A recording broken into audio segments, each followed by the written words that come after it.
नमस्कार साथियों, analyser app में आपका स्वागत है। एक बार फिर से आज हम आपके लिए ज्योग्राफी का एमसीक्यू वीडियो लेकर आए हैं और आज का ये हमारा 8वां वीडियो होगा जो कि ज्योग्राफी से संबंधित है। और इसके अंतर्गत हम भौतिक विभाजन का 5वां पोर्शन हम देखेंगे, 5वां भाग भौतिक विभाजन के अंतर्गत हम देखेंगे।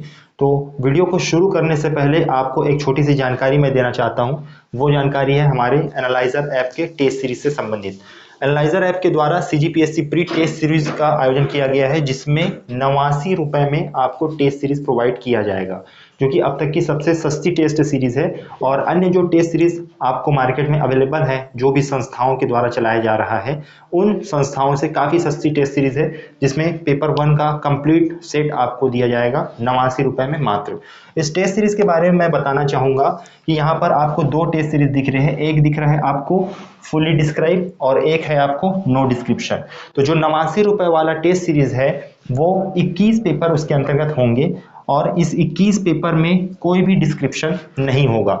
सामान्यतः जो विद्यार्थी नॉर्मली टेस्ट सीरीज ज्वाइन करना चाहते हैं या जो कुछ खास रुचि नहीं ले रहे हैं, एक बार करके देख लेते हैं ऐसा, उनके लिए विशेष तौर पर 89 रुपए का ये टेस्ट सीरीज आयोजित किया गया है, जिसमें प्रमुख प्रश्न होंगे, नॉर्मली प्रश्न नहीं होंगे, काफी अच्छे स्तर के प्रश्न होंगे, लेकिन उसका केवल उत्तर बस उसमें दिया जाएगा, कोई भी प्रश्न का डिस्क्रिप्शन नहीं दिया जाएगा।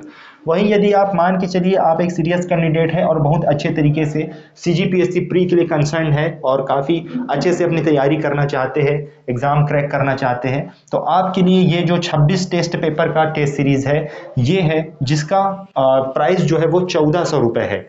1400 रुपये यदि आप मान के चलिए सक्षम हैं तो मैं आपसे यही आग्रह करूंगा कि आप एक बार ये टेस्ट सीरीज लीजिए, क्योंकि इसमें जितने भी 26 पेपर है, उन 26 पेपर में जितने भी प्रश्न शामिल किए गए हैं उन सारे प्रश्नों का डिस्क्रिप्शन उसमें दिया गया है, जो आपकी तैयारी को काफ़ी आसान बना देता है। वास्तव में होता यह है कि हम 3-4 प्रकार की किताबें को पढ़कर एग्ज़ाम देने जाते हैं और कभी कभी टेस्ट सीरीज भी हम देते हैं जिसमें सिर्फ उत्तर दिया रहता है, उसका डिस्क्रिप्शन नहीं दिया होता। यदि आपके पास उत्तर के नीचे में उस प्रश्न का पूरा डिस्क्रिप्शन या व्याख्या उपस्थित हो तो आपको अन्य बुक खोजने की आवश्यकता नहीं होती और वहीं से ही आपका आंसर मिल जाता है और समय की भी बचत होती है। साथ साथ सिर्फ एक प्रश्न में एक ही उत्तर पता चलता है अन्य टेस्ट सीरीज में, लेकिन इस टेस्ट सीरीज की खासियत यह है कि जब आप एक प्रश्न को देखेंगे तो उसमें उस प्रश्न से संबंधित बहुत सारे तथ्य आपको डिस्क्रिप्शन में दे दिए जाते हैं। तो आपसे अगर आप टेस्ट सीरीज ज्वाइन करना चाहते हैं तो बिल्कुल ये टेस्ट सीरीज एक बार लेके देखिए और यकीनन मुझे उम्मीद है कि इस टेस्ट सीरीज के माध्यम से आपकी तैयारी और भी सुदृढ़ होगी। तो आइए शुरू करते हैं आज का हमारा पहला क्वेश्चन। जो प्रश्न है हमारा पहला, निम्नलिखित में से कौन सा युग्म सही सुमेलित नहीं है। यहाँ पर 4 प्रमुख पहाड़ियाँ दी हुई है और राज्यों की सूची दी हुई है, जिनमें हमें मिलाना है कौन सा सही नहीं है। ऑप्शन ए गडजात पहाड़ियाँ उड़ीसा में, ऑप्शन बी मांडव पहाड़ियाँ महाराष्ट्र में, ऑप्शन सी नल्ला मलाई पहाड़ियाँ आंध्र प्रदेश में और ऑप्शन डी शिवराय पहाड़ियाँ तमिलनाडु में। तो इसका जो सही उत्तर है वो है मांडव पहाड़ियाँ महाराष्ट्र में। मांडव पहाड़ी जो है महाराष्ट्र में नहीं, वो गुजरात में पाई जाती है। बाकी अन्य 3 पहाड़ियाँ जैसे कि गडजात पहाड़ियाँ, ये तो उड़ीसा में ही पाई जाती है और विशेष रूप से गोंड जनजातियों का यहाँ पे निवास माना जाता है। उसी के साथ साथ जो नल्ला मलाई पहाड़ियाँ हैं वो आंध्र प्रदेश में पाई जाती है और शिवराय पहाड़ियाँ तमिलनाडु में पाई जाती है। तो उपरोक्त जो विकल्प है उसमें आपका ऑप्शन बी गलत है, मांडव पहाड़ियाँ गुजरात में है। डिस्क्रिप्शन पढ़ लीजिएगा। दूसरा प्रश्न है आज का, महादेव पहाड़ियाँ भाग है। तो ऑप्शन है सतपुड़ा, विंध्य, पश्चिमी घाट, इनमें से कोई नहीं। महादेव पहाड़ी वास्तव में जो भाग है वो सतपुड़ा पर्वत का भाग है। सतपुड़ा पर्वत के बारे में आपको मैं बताना चाहूंगा कि जो सतपुड़ा पर्वत है उसका विस्तार गुजरात से लेकर छत्तीसगढ़ तक कुछ इस तरीके से है। और इस सतपुड़ा पर्वत के बारे में अगर मैं कहूँ तो इसे 3 भागों में बांटा गया है। शुरुआत में इसे कहा जाता है राजपीपला, इससे पहले भी मैंने आपको सतपुड़ा पर्वत के बारे में बताया था। और बीच वाला जो हिस्सा है वो कहलाता है महादेव की पहाड़ी और सबसे अंतिम हिस्सा कहलाता है मैकल की पहाड़ी। ध्यान रखिएगा, जो राजपीपला के बाद कुछ क्षेत्र महादेव और राजपीपला के बीच में जो क्षेत्र है उसे सतपुड़ा रेंज भी कहते हैं या सतपुड़ा पर्वत, सतपुड़ा के नाम से भी जाना जाता है। तो सतपुड़ा पर्वत जो है वो गुजरात से छत्तीसगढ़ तक फैला हुआ है, जो 3 प्रमुख भागों में बटा है, राजपीपला, महादेव और मैकल। तो महादेव के बारे में पूछा है, जो कि किस पर्वत से संबंधित है, वो है सतपुड़ा पर्वत से संबंधित। अगला प्रश्न है, धूपगढ़ चोटी स्थित है? सतपुड़ा रेंज में, मैकल रेंज में, विंध्य रेंज में, इनमें से किसी में नहीं। इसका सही उत्तर है सतपुड़ा रेंज में। जैसा कि सतपुड़ा पर्वत श्रेणी जो है वो सतपुड़ा रेंज में ही आएंगी और धूपगढ़ की जो चोटी है वो उपस्थित है सतपुड़ा रेंज के अंतर्गत। इस धूपगढ़ की ऊंचाई है 1350 मीटर और महादेव पहाड़ी के अंतर्गत जो है ये आती है सतपुड़ा आपका धूपगढ़ चोटी, जो पंचमढ़ी में स्थित है। कहाँ स्थित है? पंचमढ़ी में स्थित है, ध्यान रखिएगा। तो 1350 मीटर ऊंचाई है किसकी? धूपगढ़ चोटी की। और इसका सही उत्तर है क्या? सतपुड़ा रेंज। आगे देखते हैं, चौथा प्रश्न है हमारा, निम्नांकित युग्मों में से किस युग्म का सुमेल नहीं है? तो यहाँ पर कुछ युग्म दिए गए हैं और उन युग्मों को हमें जमाना है कि कौन सा सुमेल नहीं है। ऑप्शन ए, जैसे भारत के प्रमुख दर्रों के बारे में दिया गया है, बॉमडिला जो दर्रा है वो अरुणाचल प्रदेश, नाथुला सिक्किम, भोरघाट हिमाचल प्रदेश और पालघाट केरल। तो यहाँ पर जो सही सुमेलित नहीं है अगर आप देखेंगे तो इसका जो सही उत्तर हो जाएगा वो होगा भोरघाट हिमाचल प्रदेश। भोरघाट हिमाचल प्रदेश में नहीं जबकि महाराष्ट्र में है, ध्यान रखिएगा। और इस भोरघाट दर्रे के द्वारा जो है पश्चिमी घाट को पार किया जाता है जो बंबई से पुणे को जोड़ती है। किसको जोड़ती है? बंबई से पुणे। बंबई से पुणे जो है यहाँ पर राष्ट्रीय राजमार्ग भी है और रेल मार्ग भी यहाँ पर बना गया है। वहीं पालघाट जो है वो केरल में है, केरल और तमिलनाडु के बीच जोड़ती है। तो ध्यान रखिएगा कि जो दिया गया जो ऑप्शन है उसमें भोरघाट हिमाचल प्रदेश सही सुमेलित नहीं है। इसका सही उत्तर हो जाएगा ऑप्शन सी। अगला प्रश्न है, पारसनाथ पहाड़ी की ऊंचाई क्या है? यहाँ पे 4 ऑप्शन दिए गए हैं और इसका सीधा सीधा उत्तर है पारसनाथ पहाड़ी का 1365 मीटर। ध्यान रखिएगा जो विंध्याचल पर्वत श्रेणी है वो भी गुजरात से लेकर कहाँ तक फैली हुई है? बिहार तक फैली हुई है। और इस विंध्याचल पर्वत की अगर हम बात करें तो कुछ इस तरीके से विंध्याचल पर्वत आती है, यहाँ पर फैली हुई है विंध्याचल पर्वत। थोड़ा सा राजस्थान में भी आता है। तो इस विंध्याचल पर्वत को 3 भागों में बांटा गया है। एक है आपका कैमूर, एक है भारनेर और एक है पारसनाथ। तो जो पारसनाथ की पहाड़ी है वो छोटा नागपुर का जो पठार है इसका सबसे पूर्वी भाग में स्थित है पारसनाथ की पहाड़ी, जो झारखंड की सबसे ऊंची चोटी कहलाती है। और ऊंची चोटी होने के साथ साथ इसकी जो ऊंचाई है 1365 मीटर है। इसको पढ़ लीजिएगा डिस्क्रिप्शन को अच्छे से। छठवां प्रश्न है, पश्चिमी घाट के संबंध में निम्न कथनों पर विचार कीजिए। यह एक भ्रंशोत्थ पर्वत है। भ्रंशोत्थ पर्वत कहने का मतलब होता है ब्लॉक पर्वत।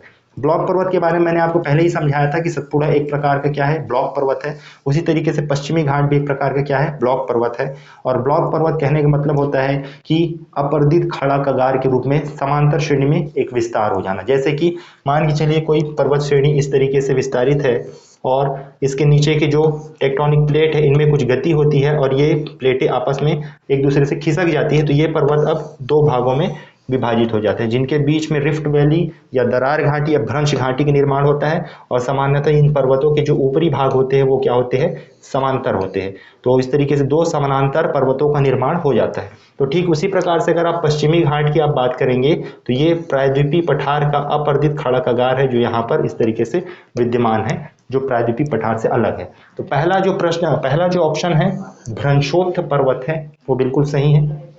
दूसरा कहा गया है कि जो पश्चिमी घाट है उसका पूर्वी ढाल क्रमशः नीचे होता हुआ पठार है। नीचे होता हुआ पठार कहने का मतलब ये आकृति, सीढ़ी नुमा आकृति। तो जो पश्चिमी घाट है, अगर आप भारत के नक्शे की बात करेंगे तो यहाँ पर आपका आता है पश्चिमी घाट। इस पश्चिमी घाट का जो पूर्वी ढाल मतलब ये वाला जो ढाल है वो क्या है? सीढ़ीदार आकृति में इस तरीके से नीचे होता हुआ पठार के रूप में या पठार के रूप में निर्मित है। तो जो दूसरा ऑप्शन है वो भी बिल्कुल सही है।